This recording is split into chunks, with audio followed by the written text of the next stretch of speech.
एक छोटे गांव के बाहर एक पुराना कब्रिस्तान था, जिसके बारे में गांव के लोग कहते थे कि रात के वक्त उसका दरवाजा खुद ब खुद बंद हो जाता है। यह भी मशहूर था कि अगर कोई शख्स रात को कब्रिस्तान के अंदर जाता है तो वो दोबारा वापस नहीं आता। आदिल, एक नौजवान जो इन बातों पर यकीन नहीं रखता था, हमेशा उन कहानियों का मजाक उड़ाता था। उसने कब्रिस्तान के अंदर जाने का फैसला किया। वो चराग लेकर कब्रिस्तान पहुंचा और के दरवाजे को खोलकर अंदर दाखिल हो गया। कब्रिस्तान में हर तरफ खामोशी और तारीकी का राज्य था।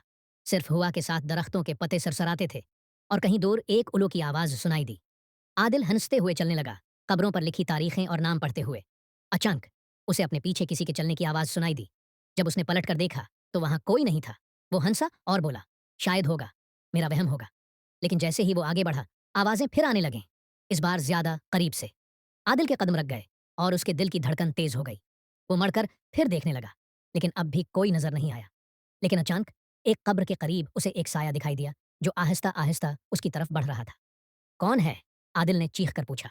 लेकिन जवाब में एक गहरी और सर्द आवाज सुनाई दी, ये जगह जिंदों के लिए नहीं है। आदिल ने चिराग की रोशनी से साया देखने की कोशिश की, लेकिन वो साया इंसानी नहीं था। वो धुएं की तरह माया था और उसके अंदर से सरगोशियां निकल रही थीं। आदिल ने भागने की कोशिश की, लेकिन कब्रिस्तान की जमीन जैसे जिंदा हो गई हो। इसके कदम भारी हो गए और दरख्तों की शाखें उसकी तरफ झुकने लगीं। वो दौड़ता हुआ कब्रिस्तान के दरवाजे की तरफ पहुंचा। वो दरवाजा खोलने की कोशिश करने लगा, लेकिन दरवाजा जैसे किसी गैबी ताकत ने जकड़ रखा हो। पीछे से सरगोशियां और सायों की आवाजें बढ़ती गईं और आदिल ने घबराकर चीख मारी।